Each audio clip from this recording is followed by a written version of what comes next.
मैं नरेश कुमार जांगड़ा हंस वास्तु शक्ति चैनल की पाठशाला में आपका हार्दिक स्वागत करता हूं। देखिए, आज मैं आपको बताऊंगा भूमि दोष के बारे में। भूमि दोष कैसे कैसे पैदा हो जाते हैं, किस किस तरीके से पैदा हो जाते हैं और जीवन में जन, धन, हेल्थ यानी जीवन का सब कुछ डिस्टर्ब हो जाता है। तो भूमि दोष कैसे पैदा होते, जैसे कहीं किसी ने प्लॉट ले लिया, अब उसने बनाया नहीं, उसकी डीपीसी लेवल करके छोड़ दिया या वैसे ही पड़ा हो, तो सब आसपास के बंदे वहाँ कूड़ा कचरा डालना शुरू कर देते हैं। मांस मिट्टी खाने वाले हड्डियाँ डाल देते हैं, घर का कूड़ा कचरा यानी गंदा कपड़ा, कोयला, बाल, पता नहीं कूड़ा कचरा क्या क्या डाल जाते हैं। और फिर जब वो मकान बनाता है, उस पर जब कोई बिल्डिंग बनाता है तो उसी के ऊपर एक आध फीट मिट्टी डाल के और उसी के ऊपर वो शुरू कर देता है। देखिए, यही बहुत बड़ी गलती खाते हैं हम। पहले के समय में जब वास्तु होता था, कोई भी राजा महाराजा जब मकान बनाता था, असल में तो झोपड़ियाँ होती थी, लेकिन अगर कोई राजा महाराजा जब मकान फ्लैट महल बनाता था तो वो 10 फुट गहराई तक खोद के मिट्टी को चेंज करके उसके बाद में वो उस महल का निर्माण करते थे। 10 फुट से नीचे कोई भी वास्तु अगर ग्राउंड एनर्जियों में कहीं अगर कोई चीज़ दबी हुई है, लोहा है, कपड़ा है, बाल है, कोयला है, हड्डियां है, तो वो उसके ऊपर इफेक्ट नहीं डालती। लेकिन आज के ज़माने में ये पॉसिबल नहीं है। ये तो सिर्फ वहीं पॉसिबल हो सकता है जहाँ बेसमेंट बनाए जाते हों, वहाँ तो पॉसिबल हो जाता है। तो मैं तो ये कहूँगा, अगर बहुत सारी जगह ऐसी होती थी, जैसे पहले शमशान घाट था, कोई बाउंड्री नहीं थी, जब उसकी बाउंड्री करी तो कुछ हिस्सा बाहर चला गया, जहाँ है ना, जहाँ इंसानों को आखिरी उनका दाह संस्कार किया जाता है या उसको दफनाते हैं या जो भी है। अब जब वहाँ मकान बनते हैं या वहाँ फ्लैट बनते हैं तो बहुत दिक्कतों का सामना देखने में आया है। मैं एक जगह गया, अब देखो, जहाँ ऐसी जगह होती है उनकी एंट्री भी अपने आप ऑटोमेटिक डिस्टर्ब हो जाती है, एंट्री भी ठीक नहीं मिलेगी उनकी। मैं एक जगह गया तो मेरे को पता चला कि सर, यहाँ पहले शमशान घाट था, अब गांव वालों ने यहाँ प्लॉट काट दिए, जिसके कारण यहाँ 2, 2.5, 3 साल हो गए यहाँ बने हुए सब के सब परेशानी का शिकार है। तो देखिए, इसका समाधान क्या है, मैंने बताया आपको, बेसमेंट इनका एकमात्र समाधान होता है। अगर बेसमेंट वहाँ बना दिया तो 10-12 फीट मिट्टी तो निकलेगी ही निकलेगी, तो वही उनके दोष की समाप्ति हो जाती है। लेकिन आम मकान में क्या करना चाहिए? देखिए सर, ये वास्तु के तजुर्बे होते हैं, अपने अपने काम। देखो, जो जिस विद्या को, जिस काम को समय देता है, विद्या उसको अपने आप देना शुरू कर देती है। अपने शास्त्रों में से बहुत सारे तरीके हैं जो भूमि दोष को कैसे पहचाने।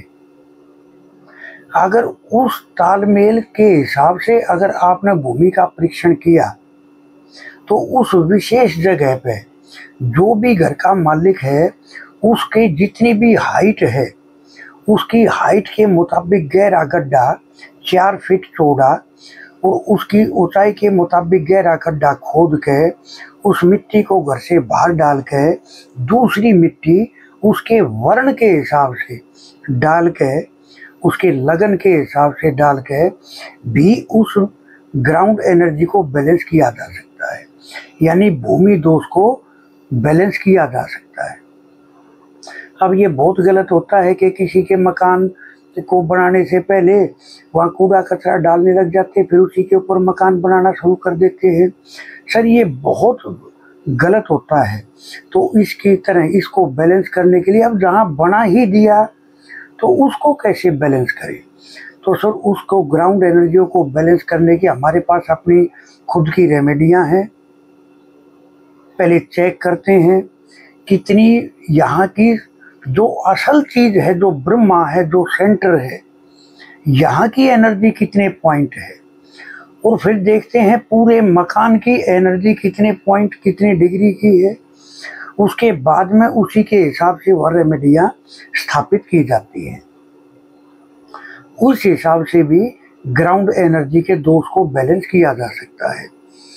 अब देखो और भी कई तरह के कैसे हो जाते हैं दोष पैदा। मान लिया किसी के घर में से कूड़ा कचरा भी नहीं है, साफ मिट्टियां हैं, और सामने वाले के आसपास के जो मकान होते हैं उनके कारण भी वास्तु दोष पैदा हो जाते हैं। कैसे?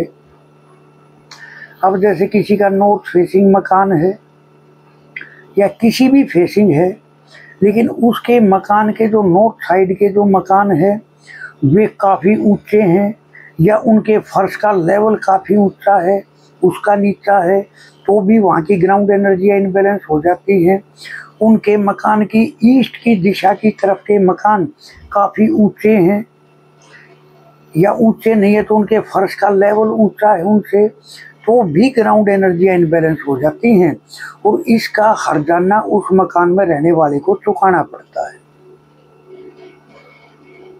अब साउथ फेसिंग मकान है, उसके सामने के जो मकान है यानी नॉर्थ फेसिंग जो मकान है उनके फर्श के लेवल डाउन है, इनसे उनका भी हर्जाना उसको देना पड़ता है अगर ग्राउंड एनर्जियों को बैलेंस नहीं किया गया तो ग्राउंड एनर्जियों को सबसे पहले बैलेंस करना बहुत ज़रूरी होता है। कैसे? अगर किसी किसान को कोई अपना खेत दे दे कि सर आप इसमें खेती करो, तो वो सबसे पहले उसकी अच्छे से जुताई करेगा, उसमें से कूड़ा कचरा निकाल कर बाहर फेंकेगा, उसके बाद में ही वो उसके अंदर अपना बीज डालेगा। यानी पहला स्टेप उसकी जुताई करने का है। तो ऐसे ही मकान में वास्तु का सबसे पहला स्टेप होता है ग्राउंड एनर्जी बैलेंस करने का। उसके बाद में ही वास्तु को चेक करना पड़ता है कहाँ क्या बनावट है, कहाँ क्या दोष है, उसी के बाद में वो चीज़ें वर्क करेंगी। आपने देखा भी होगा कि वास्तु को बैलेंस कर दिया लेकिन ग्राउंड एनर्जी को बैलेंस नहीं किया तो उसको रिजल्ट भी नहीं मिल पाते। तो सर वास्तु में बहुत कुछ देखने का होता है। अपना पड़ोस है, अपने आसपास के मकान है, उनकी क्या बनावट है, क्या फेसिंग है, कहाँ नालियाँ है, कहाँ पानी है, कहाँ किचन है, अपने फिर घर के अंदर की बनावट भी सेम ऐसे ही। अब सर ऐसे घरों में तकरीबन हर काम में रुकावटें आनी शुरू हो जाती है। जन की, धन की, हेल्थ की हानि होनी शुरू हो जाती है। लेकिन मैं यहाँ आपको आज एक ऐसा अमोघ उपाय बताऊंगा बगैर किसी खर्चे का कि अगर आप किसी विशेष काम के लिए जा रहे हो और आपने अगर ये फार्मूला लगा कर चले तो वो काम होने के 99% चांस बढ़ जाते हैं। क्या करके चलना है? सर आपको अपने घर से निकलने से पहले छोटी सी गुड़ की डली लेनी है, छोटी सी बिल्कुल, उसको अंगूठी से और उंगली से दबा दबा के बिल्कुल नरम कर लेना है, और फिर उसको मुंह में रखना और ऊपर से पानी पी के उसको चबाना नहीं, उसको सटक लेना है। सर आप ये काम करके चलोगे, आप देखोगे आप जिस काम के लिए जा रहे हो वो काम होने के चांस बढ़ जाते हैं, आपको कामयाबी विशेष रूप से देखने को मिलती है। तो इस तरह से हंस वास्तु शक्ति ये चैनल आप सबका है। लाइक करें, सब्सक्राइब करें, शेयर करें, कमेंट करें। सर वास्तु के एडमिशन ओपन है, सीखने के इच्छुक हमारे से संपर्क कर सकते हैं।